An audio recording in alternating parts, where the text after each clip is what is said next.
सत्संग से सोधी आवे, नहीं जीव 84 में जावे।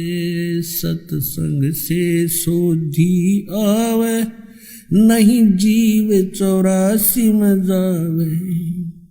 अब मेटो द्वेष और राग, हो राग या उम्र बतेरी जाली। अब मेटो द्वेष और राग, हो राग या उम्र बतेरी जाली। तब परमात्मा ने सारी सृष्टि रचना बताई कि पुत्रों, बच्चों, तुमने एक भयंकर भूल करी थी। ये काल भगवान वहां तपस्या कर रहा था, तो तुम उस पर आसक्त हो गए। और वो तपस्या कर रहा था कि मुझे अलग स्थान चाहिए। सत्ययुग तप इसने एक किया, उसके प्रतिफल में परमेश्वर सत्य पुरुष ने, कबीर साहिब जी ने इसको 21 ब्रह्मांड प्रदान कर दिए। तप से राज्य प्राप्त होता है। इसने फिर सत्ययुग तप किया। फिर परमात्मा ने पूछा कि तू क्या चाहता है। इसने कहा, जी भगवान, मुझे कुछ कंस्ट्रक्शन करने की सामग्री दे दो, मटेरियल दो। ये ब्रह्मांड 21 ब्रह्मांड तो ऐसे हैं जैसे खाली प्लाट पड़े हो। परमात्मा ने इसको 5 तत्व और 3 गुण प्रदान कर दिए कि ले तू अपना खेल ले, खिलौना होता है। इसने सोचा कि कंस्ट्रक्शन भी कर लूंगा, मकान बना लिया प्लाट में, फिर मैं अकेला इनमें करूंगा क्या, मेरे साथ कुछ प्राणी भी होने चाहिए। इसने फिर तप शुरू किया। तब इसने क्या मांगा कि भगवान मुझे कुछ जीव दे दो। 64 युग जब तप कर लिया, परमात्मा ने पूछा कि अब क्या चाहता है। 2 मांगा तुझे मैंने दे दिया। तब इसने कहा कि परमात्मा कुछ आत्माएं दे दो, मेरा अकेले का दिल नहीं लगता। तब परमेश्वर ने कहा था, देखो भाई, तेरे तप के बदले में और कोई प्लाट चाहिए ले ले, लेकिन ये आत्मा मेरी अंश नहीं दूंगा, क्योंकि ये सब मेरे ही शरीर से उत्पन्न हुई है, मेरे वचन से उत्पन्न हुई है, मेरे बच्चे हैं।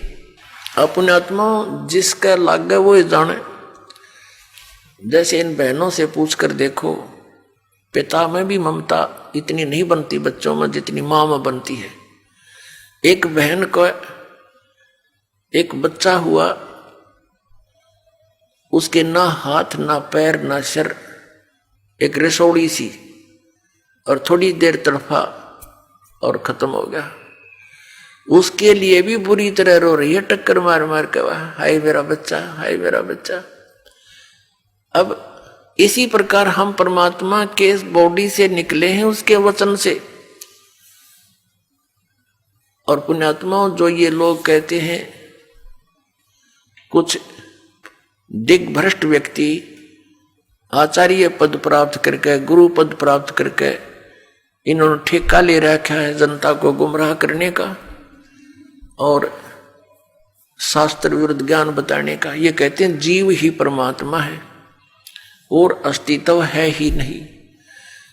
अब जैसे ये साथ में उदाहरण भी लेते हैं तुलसीदास कृत रामायण की चौपाइयों का।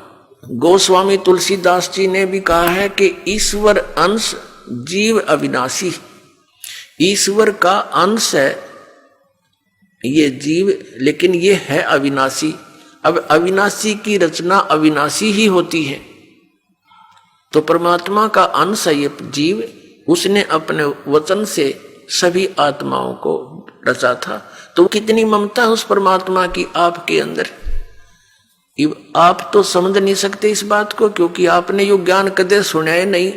यदि सतलोक और सचखंड की महिमा सुनाने वाले ये नकली पंथ थे, ये राधा स्वामी और ये सच्चा सौदा वाले और ये जय गुरुदेव वाले और ये निरंकारी जनोद वाले, ये सारे नकली थे, न कख नहीं पता सतलोक और सचखंड का।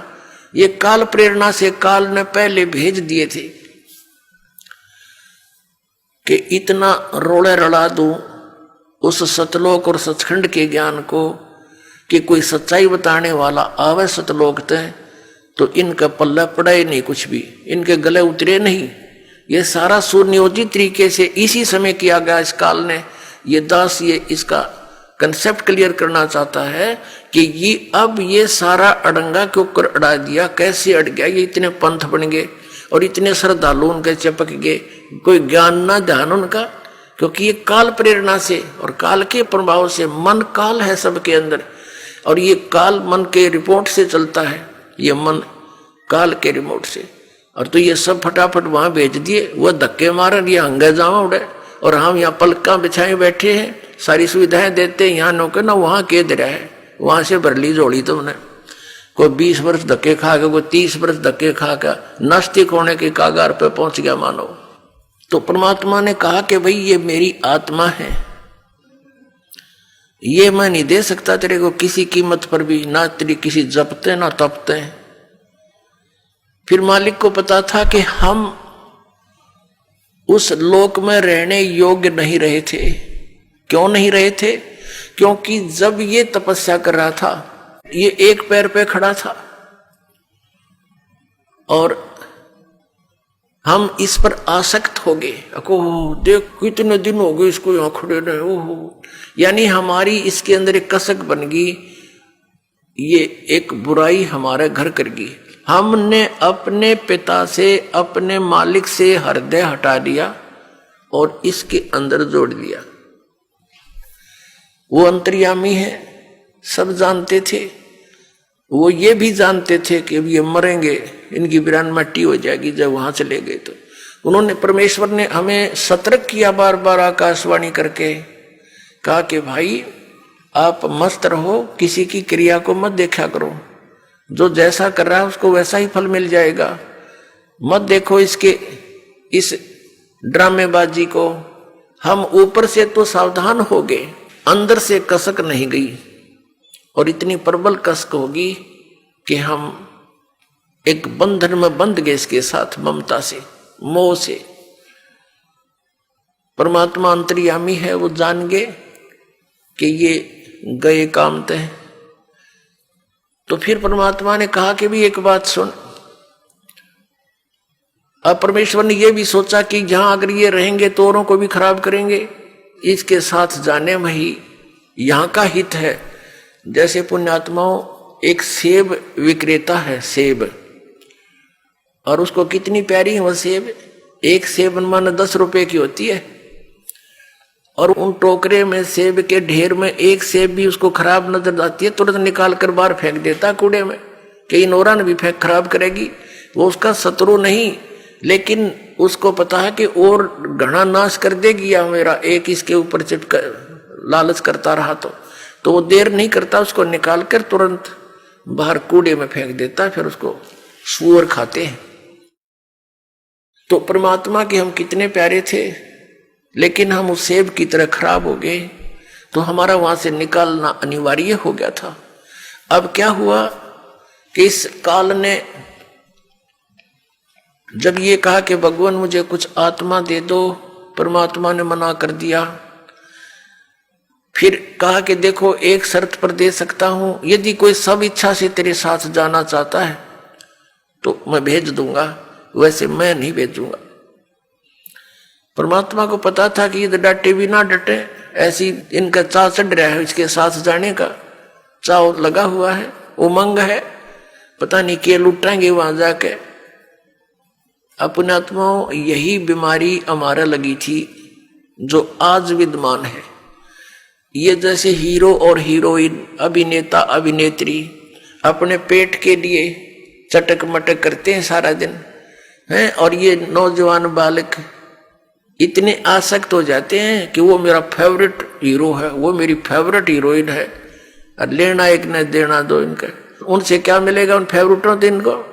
अब जैसे यहां बरवाला में आ जाए कोई हीरोइन या हीरो है, ये फिल्मी नेता अभिनेता, ये देखो नौजवान बच्चों को जिसने भी पता चलेगा वही रोटी खाता होगा, रोटी खाता छोड़ दे मैंने खाना, और फट जो भाग लेगा अपना व्हीकल या जो भी साधन उपलब्ध है, और वहां देखेगा 1 किलोमीटर दूर खड़े न मंच के ऊपर, और नो देखे जाएंगे वो खड़ा वो खड़ी सारा दिन धक्के खा के वापस आ जा, कह दिया उस खड़े खड़ी ने तुम्हारे को। तो ये बीमारी हमारे सतलोक में लगी थी, इसके ऊपर हम आसक्त हो गए, वही एज इट इज आपके हृदय में आज भी वो वासना समाई हुई है। और इस काल ने वहां दुर्गा के साथ अकेली लड़की देखकर इसने उसके साथ बलात्कार करने की चेष्टा की थी। तो ये मन रूप में सब में विद्यमान हो गया। और यही दशा आज सभी प्राणियों की हो रही है कि 90% तो अवश्य से प्रभावित होते हैं। कुछ पुण्यात्माएं हैं वो अपना बहुत विचार करके अपने मन को रोक लेते हैं, वो अलग बात है। तो कहने का भाव यह कि जो ये बुराइयां हमारे घर की इस काल के कारण और जो वो ड्रामा हमने देखा उसके कारण हम इतने आसक्त हो गए।